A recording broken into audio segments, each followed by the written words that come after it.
Now an update to a story we first brought you last week about a Signal Mountain woman who was found dead behind Lakeside Academy in June. We're learning more details surrounding her death, and Michelle Herron is live in the studio with more.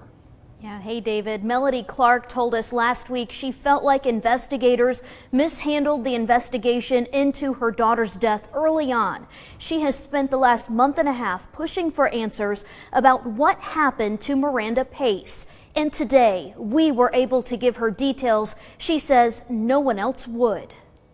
I think what you're interested in is down here where he ruled the manner of death as an accident from an overdose of fentanyl and meth. An accident. Mm-hmm.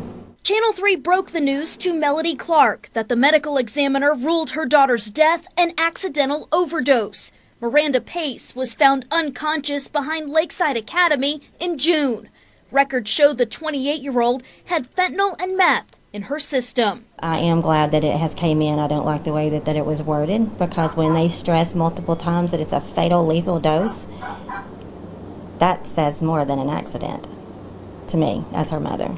Drug overdose deaths rose by close to 30% in the U.S. in 2020, hitting the highest number ever recorded by the Centers for Disease Control. Tommy Farmer is a special agent in charge for the Tennessee Bureau of Investigation. He says the number of overdoses are starting to level out from last year. 2020 was definitely, we had a lot of factors going on there, I think. The investigation into Miranda's death isn't finished as police work to find out who supplied her with the drugs. Arrests and overdose cases are increasing too. Chattanooga police have arrested 25 people in 17 state and federal cases over the last 5 years.